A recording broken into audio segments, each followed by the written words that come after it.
Saudara, dari seorang jenderal kini duduk di kursi pesakitan, Ferdy Sambo akhirnya diadili atas kasus dugaan pembunuhan berencana terhadap Brigadir Nofriansyah Yosua Huta Barat. 3 bulan sudah kasus ini bergulir dengan berbagai versi kesaksian para terdakwa yang semuanya akan diuji di meja hijau. Dan awal pekan ini, saudara, para terdakwa mulai masuk ke meja hijau. Pertama, Ferdy Sambo sebagai otak skenario pembunuhan Yosua disidang untuk pertama kalinya pada Senin pagi. Diikuti oleh Putri Chandrawati, Bribka Riki Rizal dan Kuat Ma'ruf pada hari yang sama. Kemudian Richard Eliezer alias Baradae menjalani sidang perdananya hari ini. Menjadi perhatian publik, sidang Ferdy Sambo digelar secara terbuka dan yang memimpin jalannya sidang Ferdy Sambo adalah Wahyu Iman Santosa. Ia adalah Wakil Ketua Pengadilan Negeri Jakarta Selatan. Wahyu Iman Santosa didampingi 2 anggota Majelis Hakim yakni Morgan Simanjuntak dan juga Alimin Ribut Sujono. Dalam sidang perdana, jaksa penuntut umum membacakan 2 surat dakwaan sekaligus bagi Ferdy Sambo. Yang pertama, jaksa penuntut umum mendakwa Ferdy Sambo dengan pasal pembunuhan berencana, pasal 340 KUHP, subsidiar pasal 338 KUHP, junto pasal 55 ayat 1 ke 1 KUHP. Ferdy Sambo bersama dengan Riki Rizal, Kuat Ma'ruf dan Eliezer serta Putri Chandrawati disebut membuat skenario untuk membunuh Yosua seusai mendengar cerita Putri Chandrawati yang diduga mendapat pelecehan seksual. Kasus kedua adalah soal obstruction of justice atau merintangi pengungkapan kasus kematian Yosua.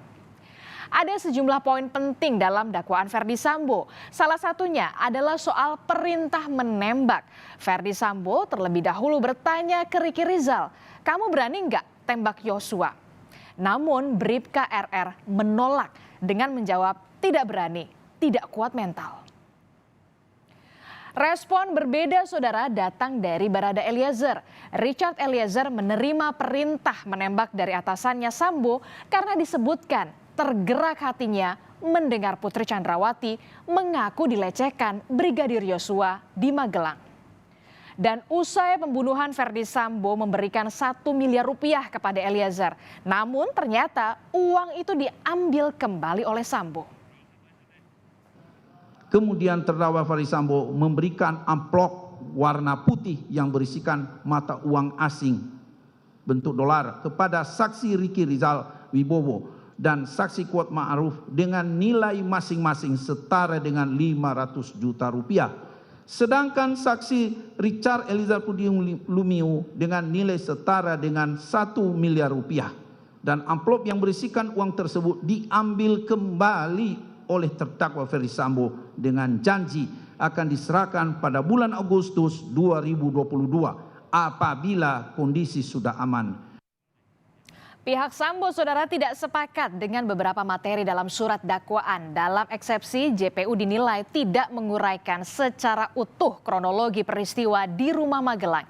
Termasuk adalah soal pertikaian antara Yosua dan juga Kuat Ma'ruf. Kemudian ada beberapa dakwaan yang disebut hanya bersandar pada satu keterangan saksi, yakni Richard Eliezer. Salah satunya adalah soal Putri mengetahui skenario pembunuhan Yosua yang direncanakan di rumah Saguling. Dan pengacara Sambo pun menjelaskan apa yang terjadi di Magelang pada 4 Juli 2022. Saksi Putri Chandrawati yang sedang tidur di kamarnya terbangun mendengar pintu kaca kamar miliknya terbuka. Dalam kurung, pintu kaca merupakan pintu yang memberi sekat antara tangga paling atas dengan lantai 2. Dan mendapati Nofriansyah Yosua Huta Barat telah berada di kamar.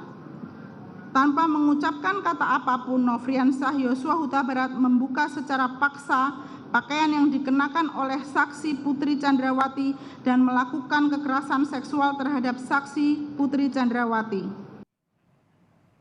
Selain hal-hal yang berkaitan dengan substansi materi dakwaan, gestur dan emosi yang dilakukan para terdakwa juga jadi sorotan. Buku hitam milik Ferdy Sambo misalnya, saudara. Buku hitam ini tak lepas dari genggaman Ferdy Sambo dari sebelum masuk ruang sidang hingga di dalam persidangan.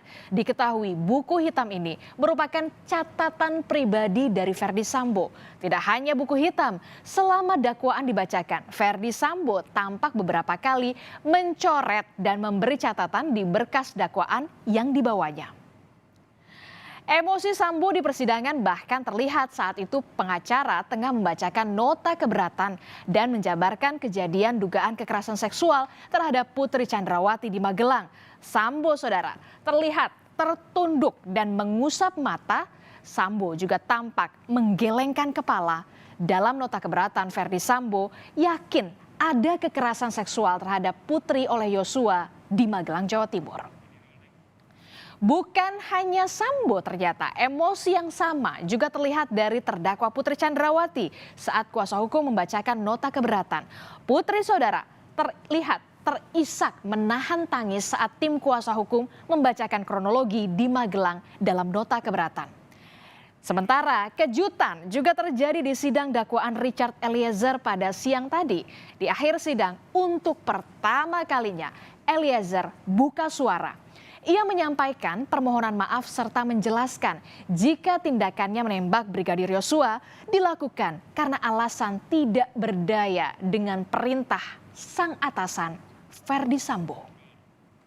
Keluarga almarhum Bang Yos, Bapak Ibu, Reza, serta seluruh keluarga besar Bang Yos, saya memohon maaf. Semoga permohonan maaf saya ini dapat diterima oleh pihak keluarga.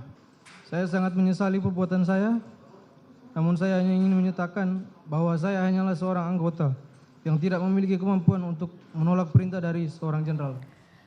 Dan fakta lain terungkap dari sidang perdana Ferdy Sambo adalah momen saat skenario tembak-menembak terpatahkan. Anak buah Ferdy Sambo, salah satunya AKBP Arif Rahman yang menyaksikan rekaman CCTV di rumah dinas Sambo mengaku kaget melihat Brigadir Yosua masih hidup saat Sambo tiba di TKP.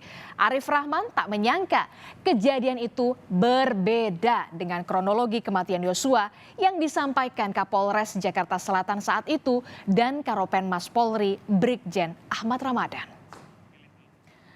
Sidang Ferdy Sambo akan dilanjutkan pada Kamis mendatang, saudara, dengan agenda tanggapan jaksa penuntut umum terhadap nota keberatan terdakwa.